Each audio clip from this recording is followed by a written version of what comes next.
Let me start with you, sirs. You've heard it, you've seen it for yourself. Barrister Fru, I understand that you were forced to go with your mobile device because of the challenges you're facing to connect.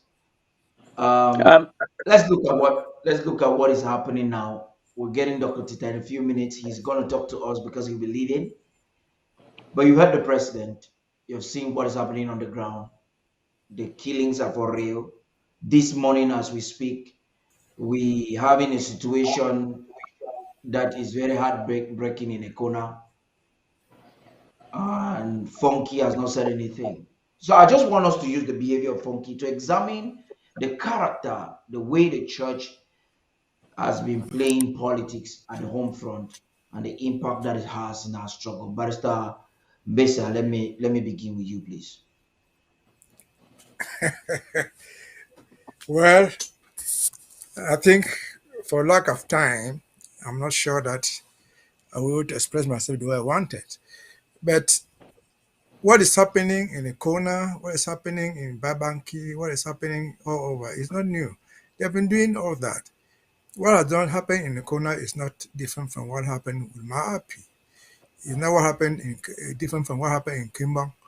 It's not different from what they did to our children in Kumba, and so on and so forth. So they've been doing all that. So I cannot waste my time on it. We're all angry. We're all revolting. Everybody is sufficiently angry about what is going on. But since we talked about funky, I want to address the funky issue because the funky issue will help funky, the Reverend guy, and other church leaders. So I don't want to address funky alone.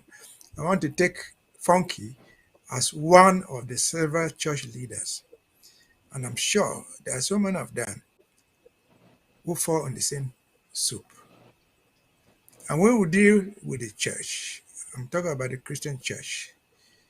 The Christian church, be it the Presbyterian under Funky, be it the Catholics under different bishops, be it other pastors, be it the Pentecostals, they have something in common. They carry as their guideline a book they call the Bible. They are preaching the Bible, even though they are giving different interpretations and calling themselves different names. They have the Bible. And the Bible is made up of two sections, the Old Testament and the New Testament. Let him correct me if I'm wrong. That's what it is. The Old Testament, let us go straight away to it. There's a book in the Old Testament called the Book of Exodus. The Book of Exodus deals with the movement of the Israelites from Egypt to the Promised Land. And this is important because their journey is so similar to what is happening to Amazonia. How did the Israelites find themselves in Egypt that they were trying to go back to the land they didn't even know? The Israelites went to Egypt as slaves. They were all there as slaves. Remember, the first Israelite who went there was a man called Joseph, Joseph the dreamer, the son of Jacob, who had been sold into slavery. He got to Egypt and became a great guy. He became even the prime minister. And fast forward to our own, we have been enslaved by that people. And we have also have had prime ministers, not prime minister, prime ministers. In the last few years, I can call few decades, we've had at least five prime ministers. We had Achide Achu, we had Ephraim Inoni, we had Mosonge, we had Philemon Yang, and we have Dion Gute. Back to Egypt, the rise of Joseph from slavery into the office of the prime minister did not change the status of the Israelites. They were still slaves.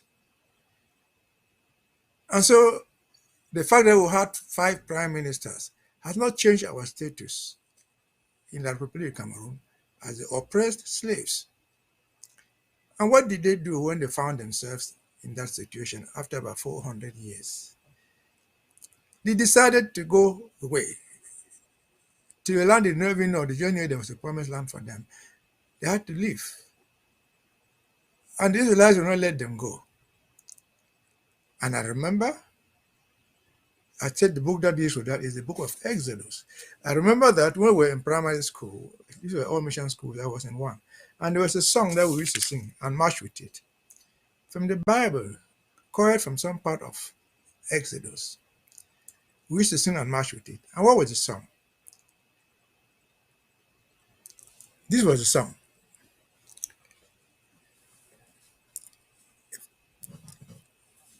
The song ran this. This is the voice of the mighty Lord. Let my people go. Go down, go down, go down to Egypt and tell the Pharaoh, Pharaoh, let my people go. This is the voice of the mighty Lord. Let my people go. Go down, go down, go down to Egypt and tell Pharaoh, Pharaoh, let my people go. Some listeners are mashed with it. And so now, after these years of colonization, after these years of whatever thing we've gone through, they have not, after all these offices we claim to have handled, that has not changed us from being slaves. And so we decided to go. So my message to Funky and other religious leaders is to sing this song because they all have the Old Testament. Hey, I'm wrong. Let them quote me that I'm wrong. They all have the Old Testament, which is the foundation of the religious organization they run. And I will come to the New Testament. And so, Mr. Funky, the bishops and archbishops, pastors ordained and self-made, sing this song with us. Let my people go. Pharaoh, in this case, Paul Biya and his people, go down to Egypt and let my people go. This is the voice of the mighty Lord coming from God himself.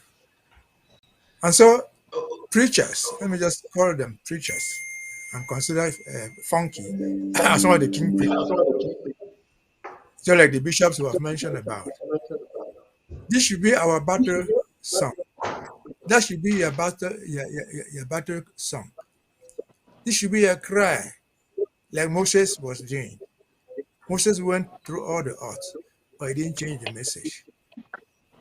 He went down to Pharaoh several times. Let our people go. Pharaoh will not accept.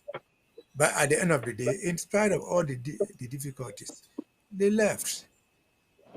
And the Israelites, the Egyptians will not even let them go. They followed them until God came down and said, look, I've heard their cry. They have crossed the Red Sea. Your soldiers will not cross before them on the other side. This is all written in the Bible. Let our religious people take this as a guideline. And now come to the New Testament, which all of them preach, oh, the gospel of this, all that nonsense. In the New Testament, from the voice, from the mouth of Christ himself, that they all preach to follow, he said, he preached a sermon about the Good Shepherd. The Good Shepherd is a shepherd who will lay down his life for his flock. A good shepherd is a shepherd who would go looking for a single lost sheep and bring them together. So let our preachers, our holy men and men of God, in every capacity, in every denomination, learn the example. Let them be good shepherds. What does it mean to lay down your own life for your sheep? It means you tell the truth, even if that truth will end your own life. Military Paul be your soldiers. If I were there, I don't know whether I would have to, but they expect you in Bambalang, in Garbo. If you are there, not funky, even a priest, even a pastor who is there. If you see them shooting on these people, you should wait to jump onto them and say, look, stop killing my people. And so, if they don't do this, I think they are failing in their God ordained mission. They fail, I think, Apparently because they are not meant for the mission, apparently because they don't understand, apparently because they are so weak in the human flesh.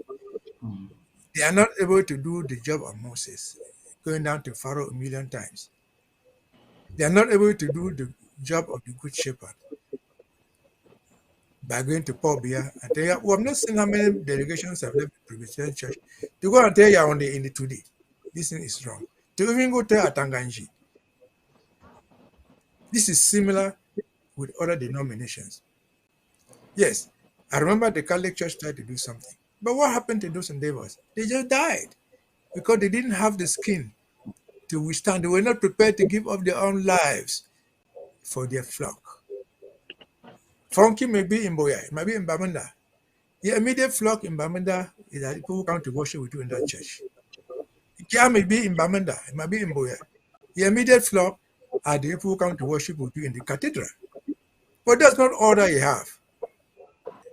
Your flock, the flock of the Catholic Church, for example, whoever is the leader, are the Christians spread throughout their own dioceses.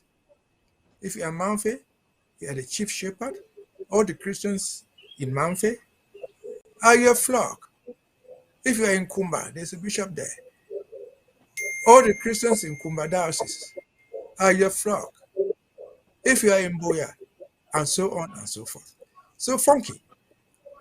If you did this by your own example, your other lower pastors, junior pastors, would emulate you. They say the patron, the big man himself is dying. What do I live for?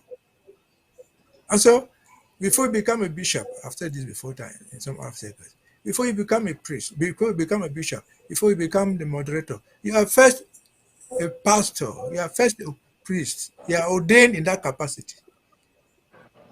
They can appoint you a bishop, they can appoint you a moderator. They're just an administrative function. You are essentially an ordained minister meant to preach the gospel, to follow the examples from the gospel, meant to live Christianity, meant to live religiously and practice the religion.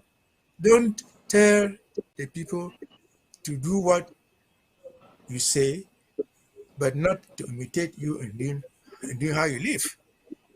Live the gospel, your flock will follow you. At least if I were there and they were killing me and I died with the bishop or died with the, with the moderator, I would think that God would not take you in heaven and leave me. So that's my one initial take off. Maybe as we progress, other panelists will contribute something that I could add more. Thank you. That was a great contribution right there. I don't think we would have started any better than that.